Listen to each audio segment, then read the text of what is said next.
Hello friends, my name is Shivam from DevOps Schools and I will help you to enable your learning process in various technologies of DevOps, artificial intelligence, machine learning, big data and many more. This is our initiative to help you by sharing multiple tutorials and videos. And if you want any specific tutorials or any particular topic, then please do comment in the below comment section and I will help you with it. Also, please subscribe to our premium services on YouTube, which will give you access to more content and videos to enhance your knowledge about all these topics.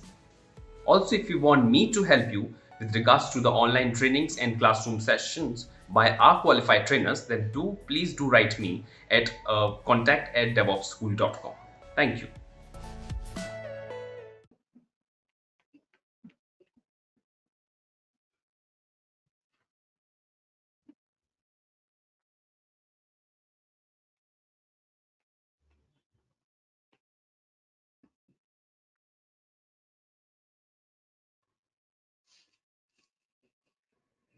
So it will download all the jar files which is or dependencies, either if it is a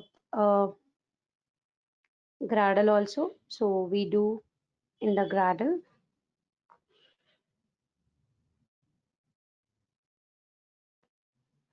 All dependencies as mentioned, no? So that you can go to the Gradle option and do it as a, or you can run or configure a Gradle and give the uh, target or the goals as a run, a clean and install. So that will also be same for a Maven as well, a Maven or Gradle both.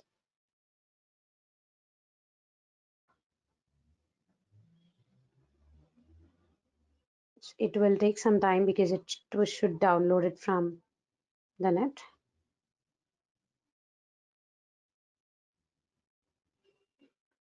Once everything is done, we will get the jar file into the target location.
It is still downloading.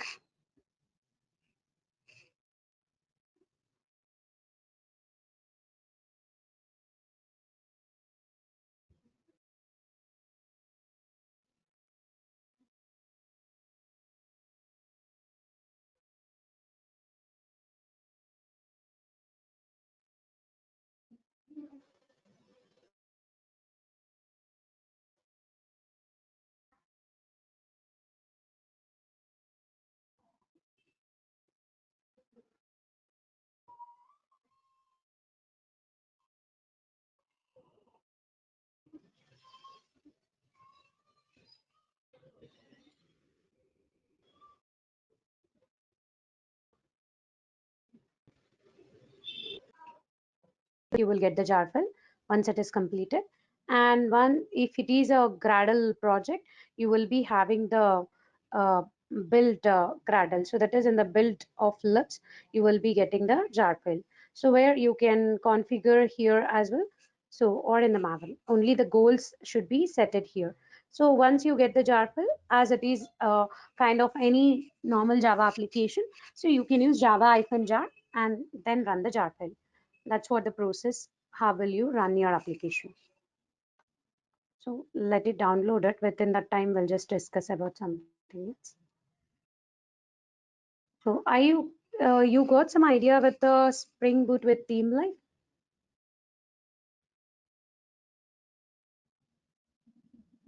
Yeah, Shweta. Yeah. So it will take some time to download it. Let it happen in the background. I will just go to the next one. Yeah. So here we worked with the different ways of our Spring applications to be worked. So where the Spring will work with all different type of SQL databases, and it will work with all type of NoSQL databases also. So where if you want to go with the SQL databases, we already seen which is CRUD repository, JPA repository and all. So if you are going with NoSQL databases, in the NoSQL databases, we have the job which is of either MongoDB, or we have Cassandra, or we have Couch. So it depends on what type of database you are using. So that repository you are going to use it. So that is we have a Mongo CRUD or Mongo repository. So that is we have here one interface. Uh, so let me just show to you. Just did for the same project, player project. Yeah. So where we have it here in your DAOs or in the repositories, really the difference is here. Instead of going with respect to the CRUD repository, paging repository, JPA repository, if you are working with respect to MongoDB, then it should be a MongoDB. If you are working with respect to MongoDB, then it should be a Mongo repository. If it's you are going with Couch database, you have a Couch repository. If you are going with Cassandra repository, so depends on which type of a database you are going to work on, that specific repositories which are available here. So that's where we are differentiating by which type of repository which you are working. So we can differentiate, or your only DAO layer will be different and rest of the code will be same. But here we don't have any entities, because SQL databases based on the tables and columns, but MongoDB or NoSQL database, which will contain it as a document, and in that collection of our data will be having. So for that, in the entities or the POJOs, we will use a annotation as a document. So this is a document which makes okay, it is a Mongo document which is a player. In that you will have collection of records. Like I have MongoDB with me. Let me just show to you.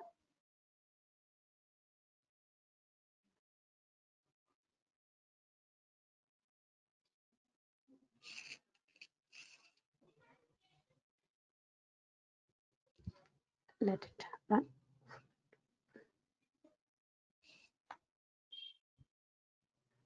Keep going.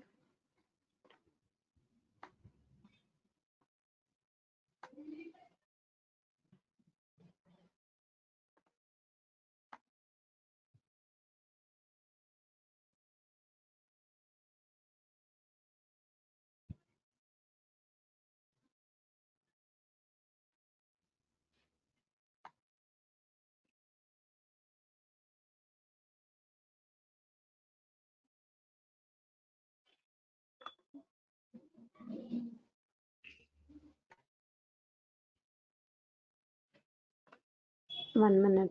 So it's have some.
So where I was just explaining for you, which is Mongo, where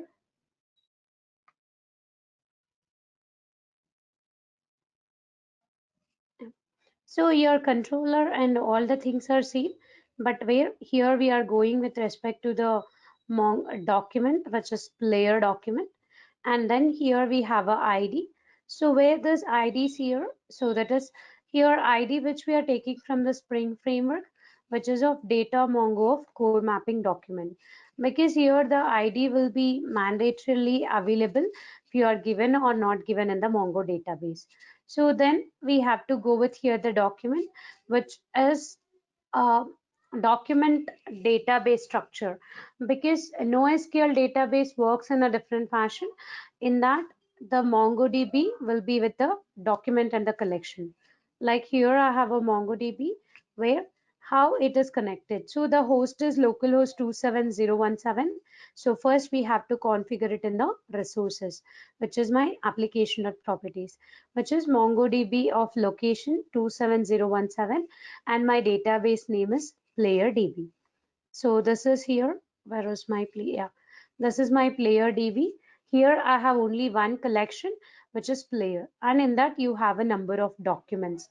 You can see each document will be like ID, name, gender, contact, email, and what is the class which is responsible for it. So all details will be available with the Mongo database. Only the changes here, if you want to work with Mongo database, so provide the Mongo URI and make your POCHOS as a document, and then DODOV or the repository should be extends from Mongo repository. So the rest of the code will be same here. Okay.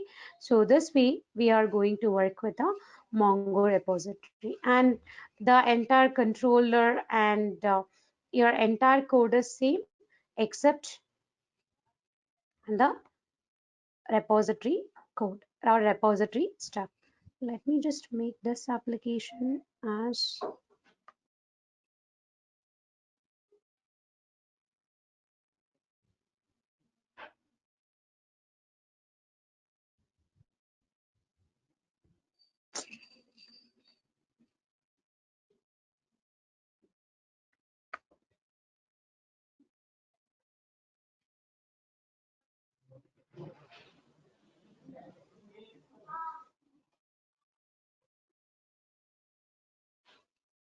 so as we have a two documents here in my database. So here 8090 of, but this I don't have. So because I have here the URL as a player. So which is giving here the two players, which is the whole PID and this. So again, you may be writing the same UI template for this. So that is what, only for one example I have explained the UI template. But here we are changing with respect to your POJOs and the DABOs. So as it can be any kind of project. So let me just make it here, this project as Maven build.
So like I've just make it my jar file here.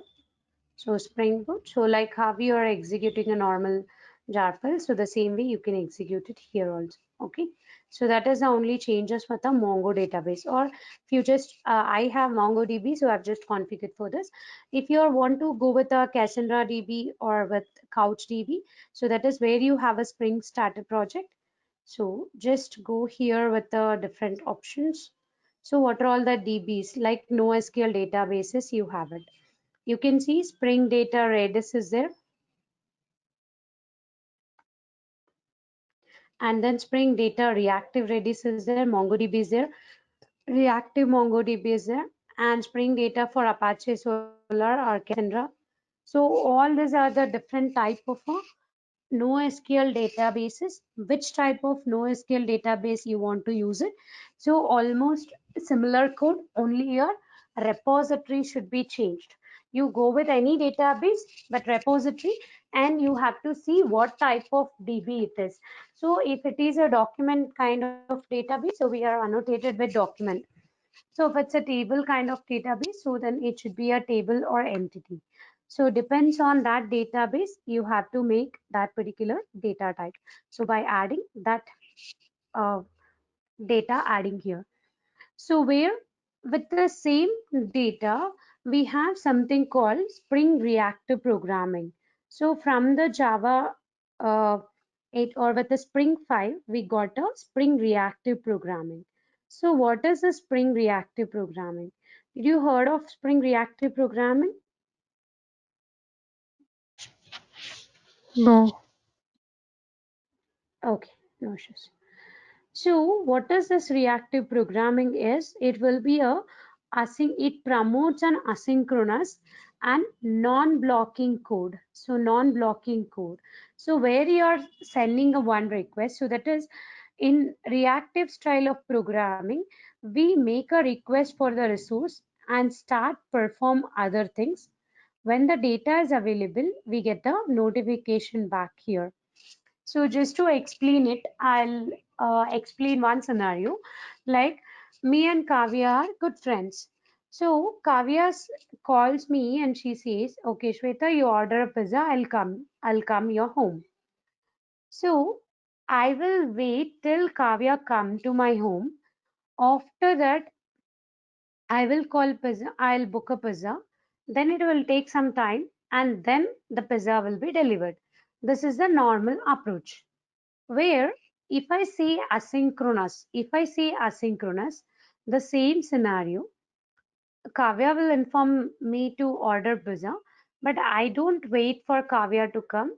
I'll order a pizza, and before Kavya comes, pizza also came to my home, so that I ate pizza and it's finished. So then Kavya came. So that is asynchronous. So one is not waiting for any other. So which is asynchronous. Where reactive is the same scenario, but pizza reaches before Kavya, but Shweta will wait for Kavya to come. But Shweta didn't wait it to order the pizza. So it have a non-blocking code of execution. So where the Spring framework, which is Spring 5, which enabled with the reactive programming. So basically the reactive programming, so it will be when the data is available, we get the notification along with the data in the form of callback functions. It will be having the callback functions. If the data is not available, when it is available, we'll be getting the notifications. So for this here, Is that similar to Angular's promise and function callbacks? yes, kind of, Okay. yes. So where in the Spring, we have something called Webflux. We have a Spring Webflux. The Webflux is a reactive stack web framework which is fully non-blocking. It is fully non-blocking and it supports for a reactive streams. So it runs on Netty or Undertow or servlets or with a it's added with a Spring 5 version where it This project uses the reactor as a reactor library, which have a two publishers, which is Mono and the Flux. We have a two, which is Mono and the Flux. What this Mono will be doing, so where, let me just take it here, one diagram to write it.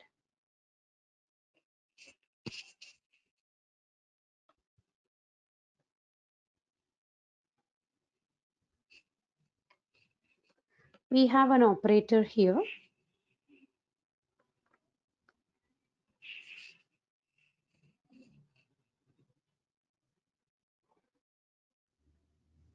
So I have one timeline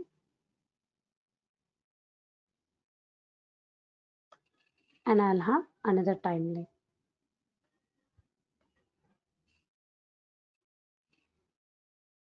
So this one actually the timeline of the Mono.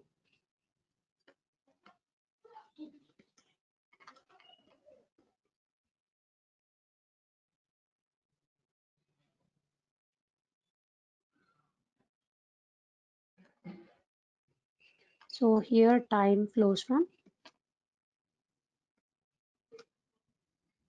left to right. Then this line represents this Mono as the result of the transformation.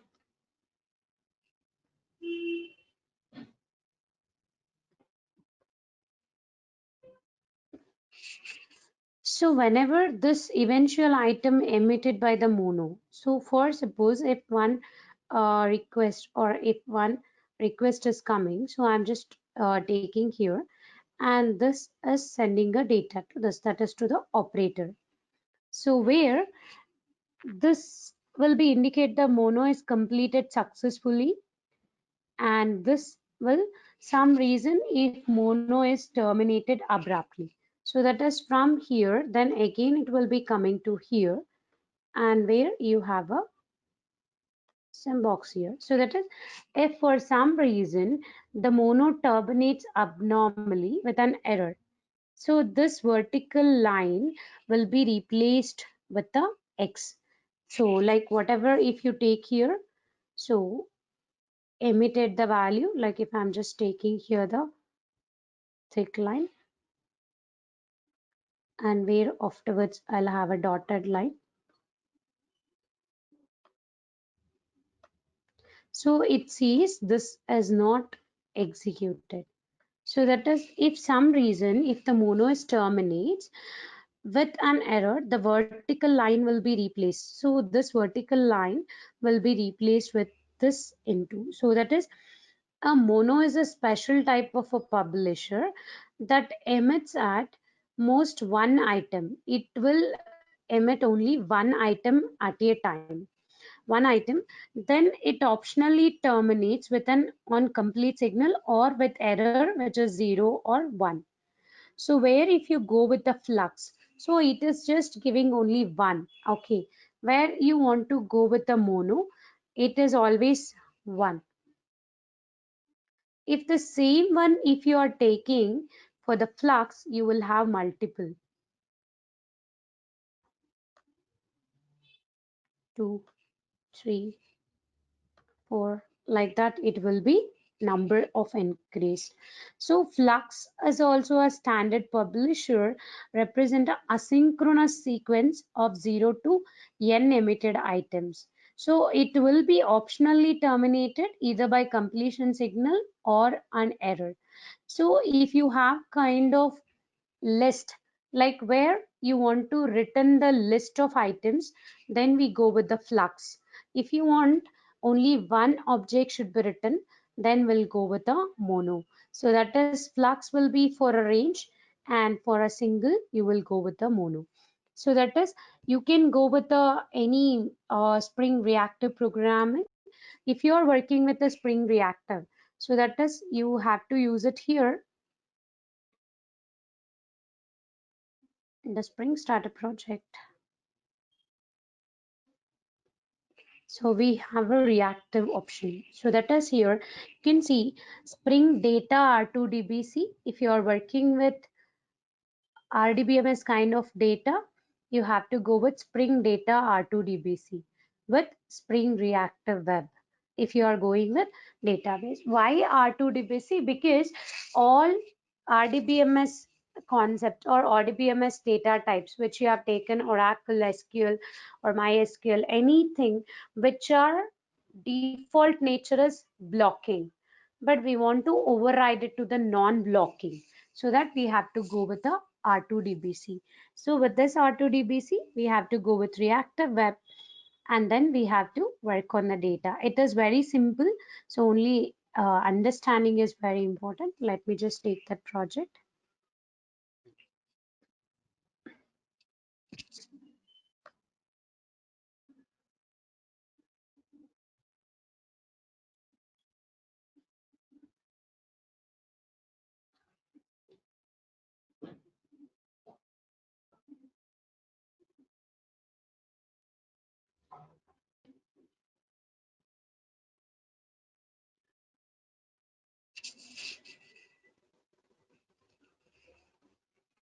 So where it is as simple as all other, like it's a POJO. So it is, I'm using MySQL database here. So the table, which is a player, okay. Only the difference is here. So your DAO, which is reactive CRUD repository, okay.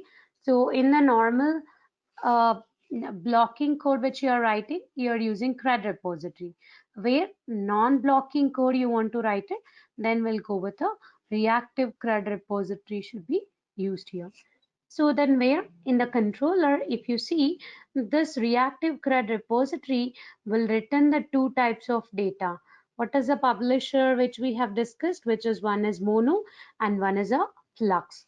So if you see my controller will have here either mono or the flux. If you have multiple data should be written, as I said, flux should be used, and if you have a single data, then it should be mono. If it is a single, it always mono. If it's a multiple, then flux will be used. So that is with the how we are going with the reactive. So that is depends on for which you have got the reactive support. So for that you have to get here the properties. Let me just take it here. So reactive, which is not like a JDBC, because till whatever we have used, we have mentioned the JDBC. But here it is a reactive programming, so it should be R2DBC, not the JDBC. R2DBC of MySQL, and where MySQL is present and what is the database. And then username, password, and R2DBC repository should be enabled. So that is a configuration which we do it. And then here you will be configuring in the DAO repository. So if it is a CRUD repository, it will return the list or a single object. If it is a reactive CRUD repository, it always return the either mono or a flux. Mono for single, flux for a multiple objects to be written. So that is what here the how reactive programming will be written with respect to your Spring REST application. So are you clear with this? Yeah. Is this normally, well, extensively used? What situations people use this? Where which you And have a what is a huge typical data where application? To get our channel membership, click onto the join button, select the 3D99 plan, and grow your skills immensely. where you are doing a data rendering, like uh, you have an any backend application where you are dealing with some millions of data should be rendered within a fraction of a second or with a very lesser duration. In that cases, we will be like where you want to do the image processing.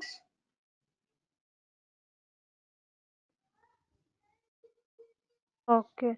But just because it's non-blocking, people use this, is it? Yes, only for this non-blocking feature, it's more used. Okay. So, uh, How does Hmm? it compare with Node.js? That is also asynchronous. Node.js and the Yeah, other frameworks also. which is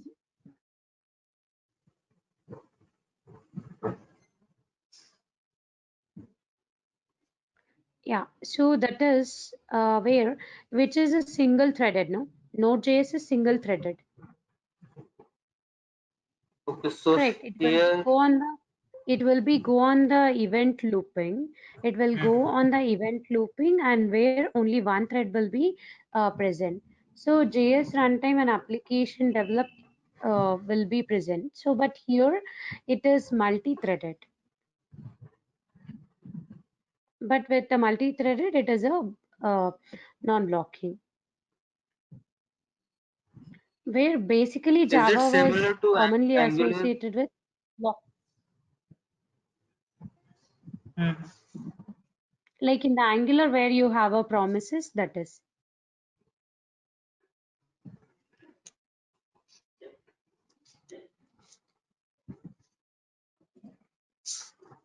See, first, this asynchronous feature is given in the Node.js, right?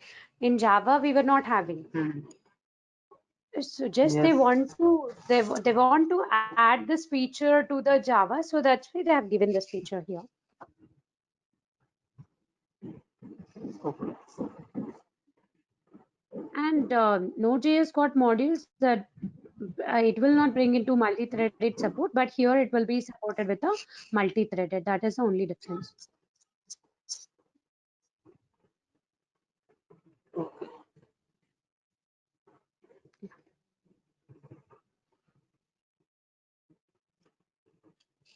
Can Angular serve But first, they different have parts of a introduced. web page? Sorry. Uh, in a front-end UI, can Angular serve different parts of a web page at the same time? Hmm. We can configure Ajax in it.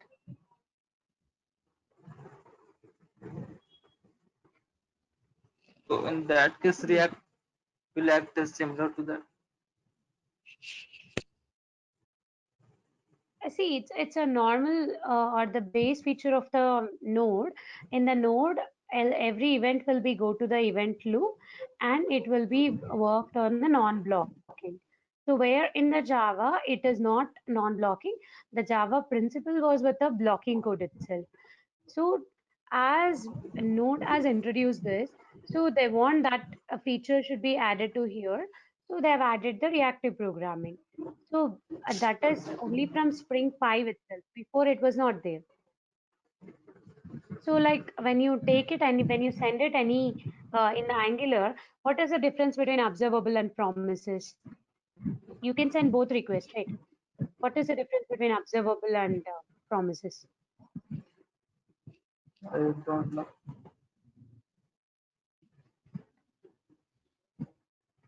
Because by default it's written observable, no? We if you want to send it a promise, then only will be. So observable and both promises like are asynchronous only, but observable will go for a iteration. So that is, it will it like observable in that a promise emits only single value, where observable will emit a multiple values. So it will be wait the multiple results to be written, where observable but promise not. It will emit only a single value. So the same way here, if you compare with the promises, yes, here also it will be if you want a single value should be getting, then we go with a mono. If you want multiple values to be taken, multiple emitting, so then flux will be used. Okay, As a base principle is not to go with the non-blocking means blocking, so to work with a non-blocking code on where you have a huge data should be retrieved without waiting for another data, so that asynchronous with a non-blocking to give we got a reactive. okay. Yeah, you are saying something.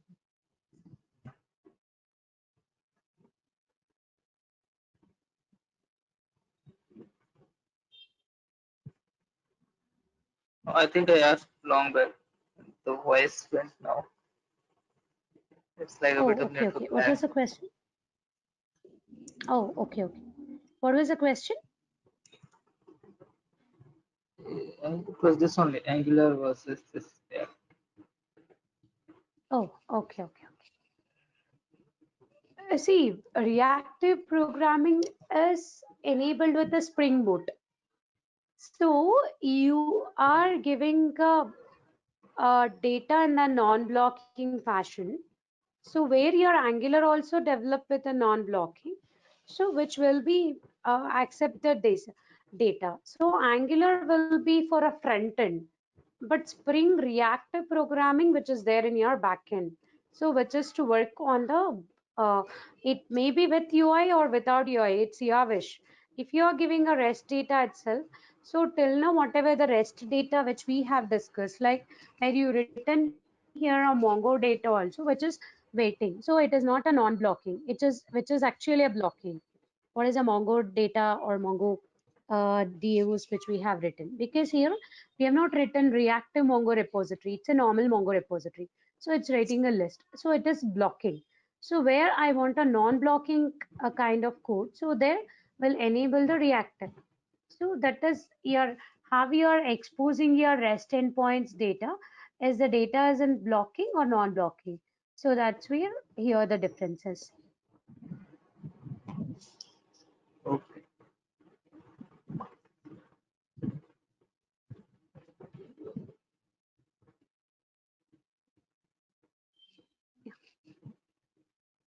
Shall I continue? Are you clear with the stuffs? Yep. Yeah. No. Okay. So then we discuss about the Swagger.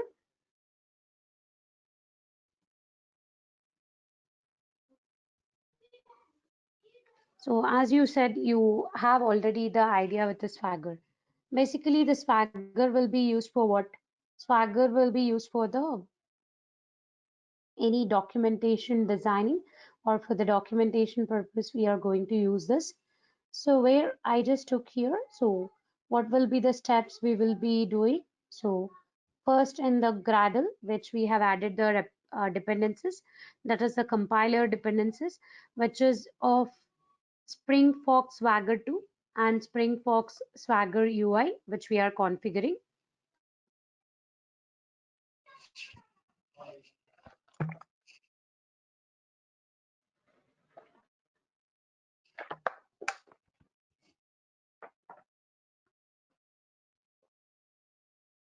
So where if you go with the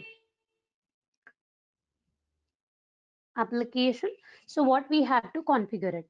So that is whenever you go with the any Swagger applications to be written. So that is you have to enable the Swagger. So that is by using the annotation which is enable Swagger to. So that is to enable the documentation. So where you want to work with respect to the any uh, API should be given, so that we have taken here the bean which is docket. So that is we require a API documentation should be given. So for that we are using here the docket a code. So this docket bean we are returning which have a any method which I have taken it as a product API. So that new docket object I'm sending here. So this docket object contains like we are passing what is the documentation type we are returning, which is Swagger 2. So with that we are mentioning what is the APIs which we want to handle it, or what is the base package you want to build it. So basically you are returning one bean which is required to be configured for the enabling a Swagger, which is called docket. So that is this basically docket will be provide the interface or the default configurations to be taken care. So that is the basic or the simple configuration. Like already whatever the project executed, the player for the same project we have provided the Swagger for this. So that is any configuration is required? Not required. So we just have to add the dependencies, then we just have to give the enable Swagger 2. So for this we have to configure the docket. So this docket will be the bean. So to configure for your Swagger boot application for any REST APIs. So that is the only simple stuff which we are doing here. So once we have access this, how will you access the Swagger UI? So that is, we'll be having the Swagger UI.html, Swagger-UI HTML, so that we will be able to access it. So that is here we have the application.properties, which is 893.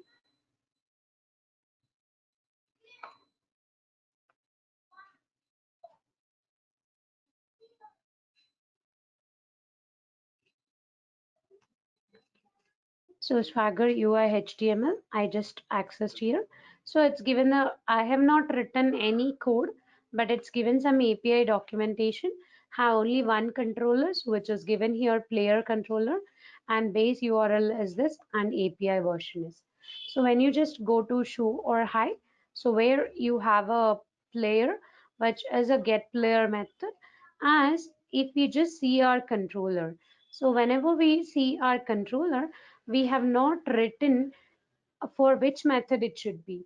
So that is here, when I just take it here, request mapping we have taken. So whenever you return a request mapping, it will be taken for all the type of codes. That is all type of methods. You can see delete, get, head, options, patch, post, put, delete. So all the methods which is responsible or which is working with respect to your controller. So all this has taken here. But I don't want this should be happen. I want it should be mentioned to the specific so that we can configure method equals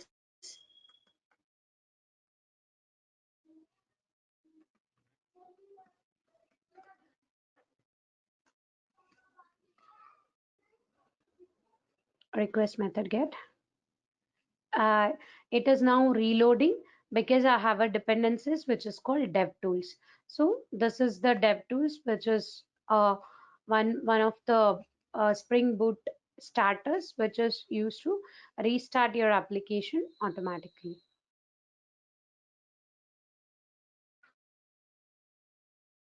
So now you can see for a player ID, we got only one, which is called get method, which is get players. But for still get players, we have a lot methods. But for add player also, we have only one, which is player, because we specifically mention what is the data which we want to write it here.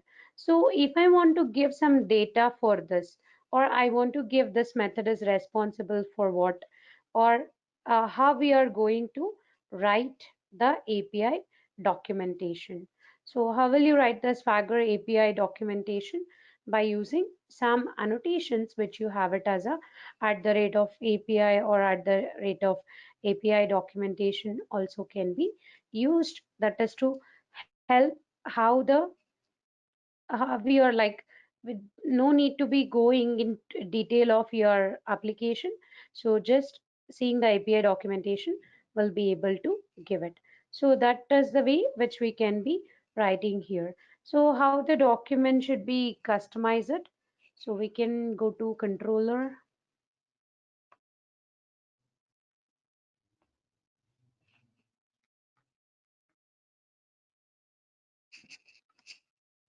So API. So is it any authorization should be given, or what is the value should be given, or what is the path or the tags, or what is the data which is producing? So position, all these things can be given here.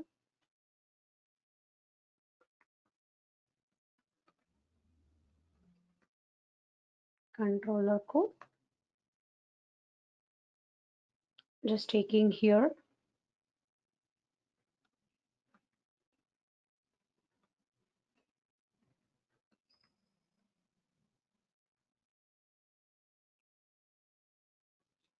And for method, if you want to write it, so what is the documentation we'll provide it, which is by using API documentation or API operation.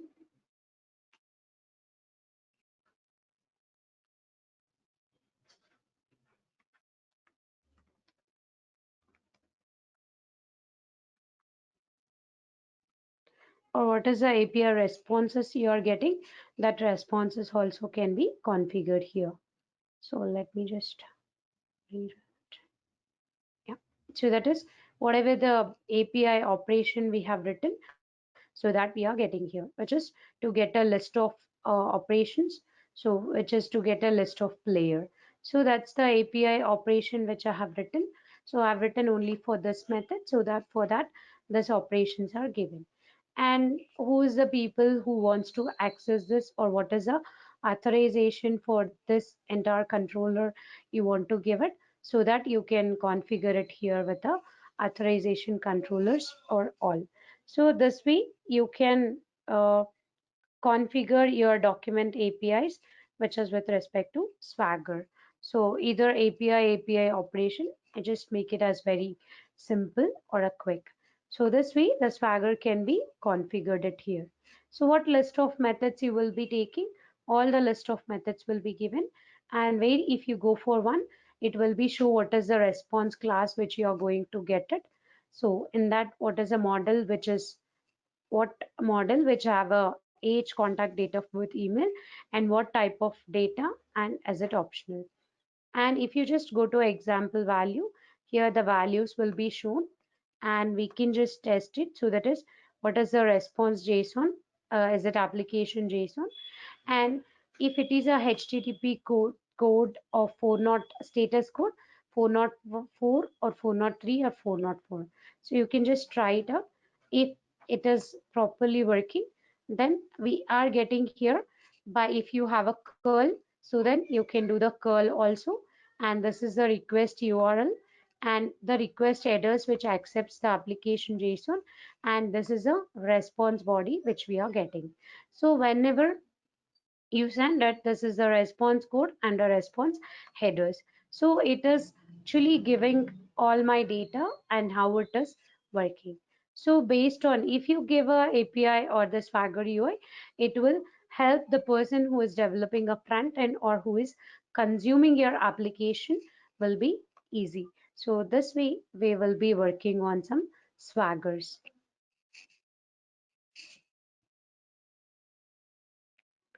Are you clear with this? Yes. Yeah.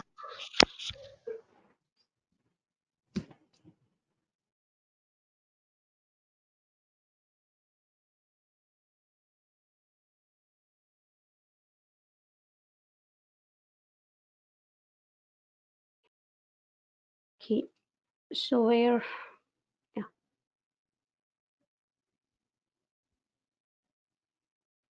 So where if I want to add some security for this, so how we will be adding a security? So that is we can add it here, Spring Boot security, which is simple implementation.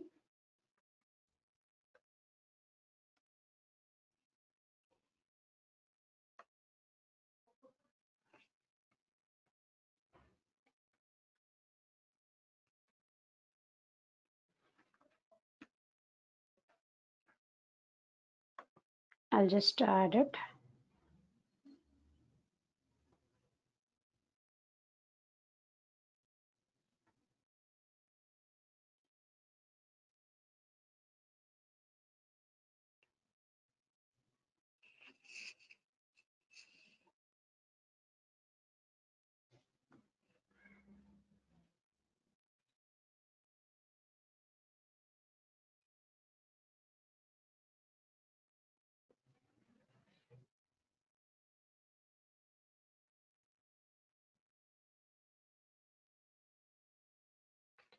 So I just added a Gradle one. Let it be. Yeah. So whenever you go here with the Spring security, so we can go with the multiple ways. So that is the first one as the basic security.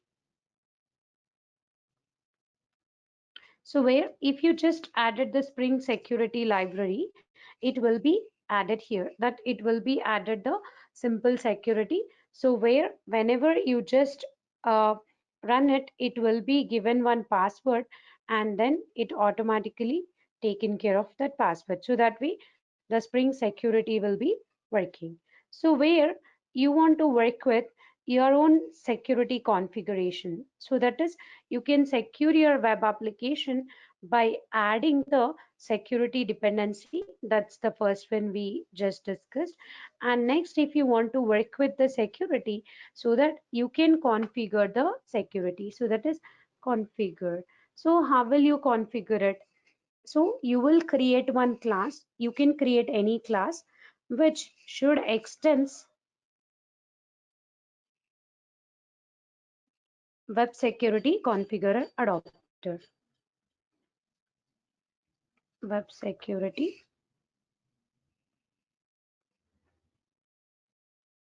configurer adapter.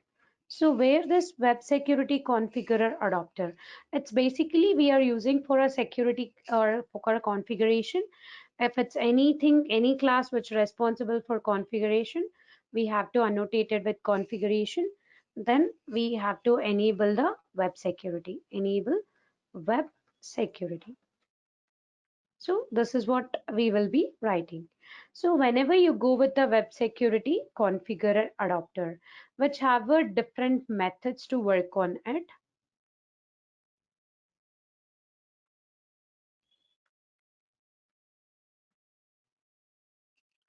So which have a different methods to work on it. So which is the one method which take a configurer. That is, it is giving some page which is to taken care of your entering the username and password, which we will call it as a CSRF token. So where we can override all the methods which we required it. So that is how we want to authorize a request. We have a method here in this documentation. Let me just show.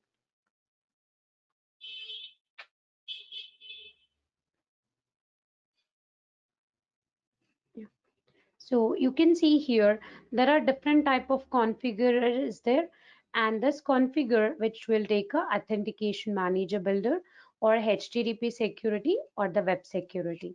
So that is where if you take in for HTTP security, so that we can configure the authorization of a request and what is the AMP matcher or what type of request we are sending and what data we want to working on.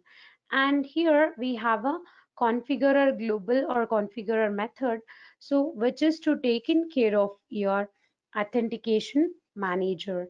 So where we have a different authentication manager builders are available. Here the configurer authentication manager builder is there, which is responsible or to build your memory with the LDAP authentication or JDBC based authentication, or you can configure your user detail service configuration, or we have something called in memory. In memory means only for one or two or some specific user you want to allow it, you will configure in memory authentication. If you want with a JDBC, we have a JDBC memory authentication, so that class we will be configured it. So first step is we have to add the dependencies. Once this dependency is added, so let me just run my application here.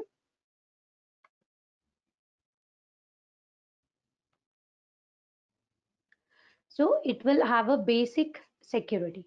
So that can't be used in the production usage or in the real life scenario, where we have to configure our security by using a configuration and enable the web security.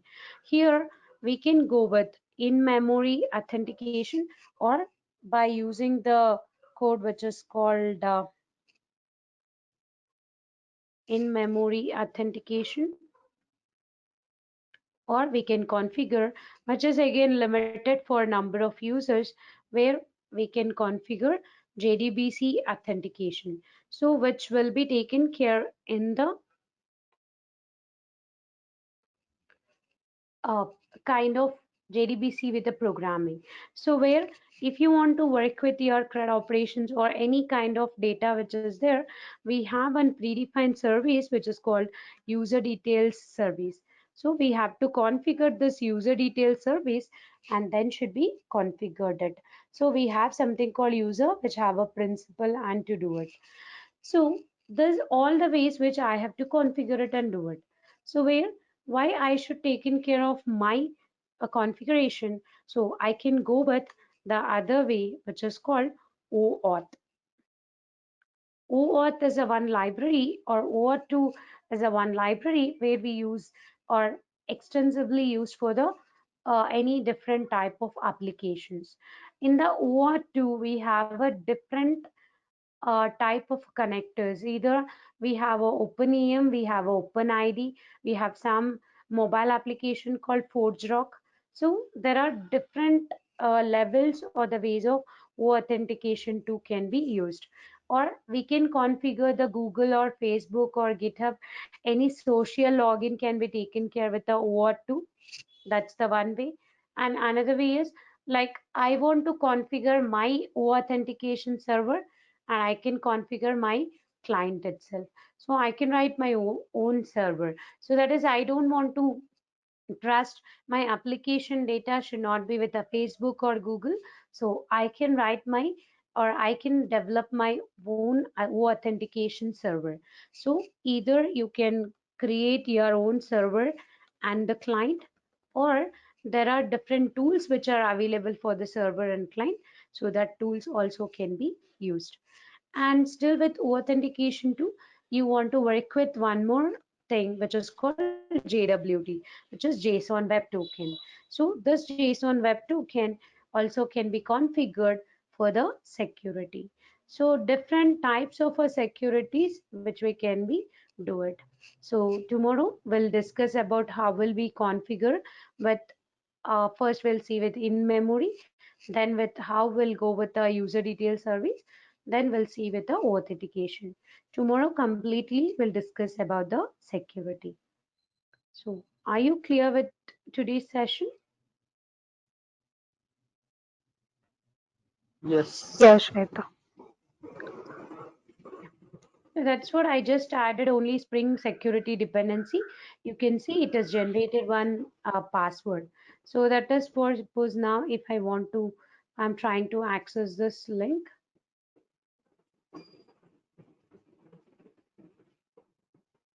So first it will ask for a login. You can see, please sign in. So which is giving here my its own page, which is sign in page will be coming.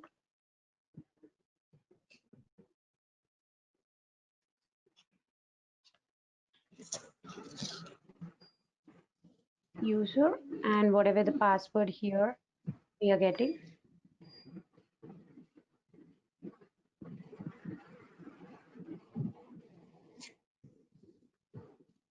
So once it is logged in, so we are able to access it here. So that way we can configure the simple security. So where still this is a CSRF token, which is we are getting the page. So where I can customize my this page also. I can create my own.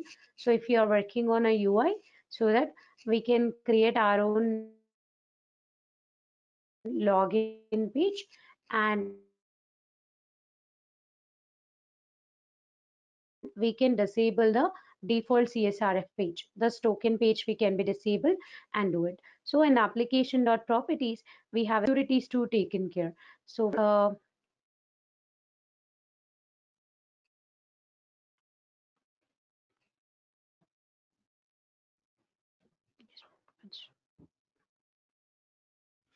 so you will be having different security configurations, or in the application.xml, which we can be configured. Spring Boot